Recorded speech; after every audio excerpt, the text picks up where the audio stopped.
ஐயோ சிவகாமி எப்படி பண்ணிருக்க நீங்க? அடக்கால ஊட்டாண்ட உட்காந்து இருந்தேன்டி. அந்த அண்ணன் வந்தாரு, வந்துட்டு இந்த நாகப்பழம் மாம்பழம் எல்லாம் சேர்த்து போடுறாங்கல்ல, தோப்பு ஆரம்பிக்க போற சீசன் வந்துருச்சு. ஒரு 4 பொம்பளைங்க மட்டும் வாங்க, பெருக்கிறதுக்கு 500 ரூபா தரேன்னாங்க. ஆனா நீ இந்த விஷயத்துல உசாரதான்க்கா. இங்க பண்ணு கூட்டு போய் இப்ப அந்த 4 பொம்பளை கூட்டு நீ வேலை பார்த்துனுக்குற பத்தியா? நீ ஊருக்கு போயிட்டு. ஆமா, நீ என்ன பண்றீங்க? நானா? நான் இங்கதான் அந்த மூர்த்தன வயல்ல வந்து மல்லாட்டை எடுக்க வந்தேன். அப்படியே குத்துன்னு வச்சுக்கோ. நீ மட்டும் அப்ப எதுக்கு வந்த? பாவாடை வேற.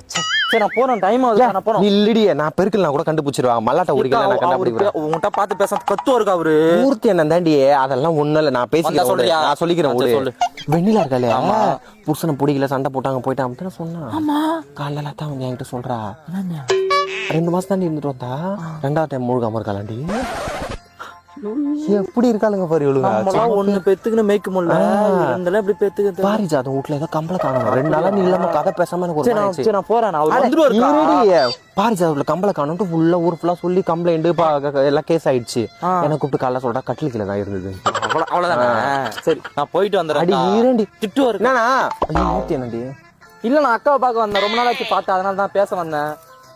அட இல்லண்ணா, நான் எவ்வளவு சொன்ன, வயலுக்கு வந்து அங்க போயிட்டு வேலையை பாடி நான் என்கிட்ட நின்று கதை பேசிக்கிறேன்.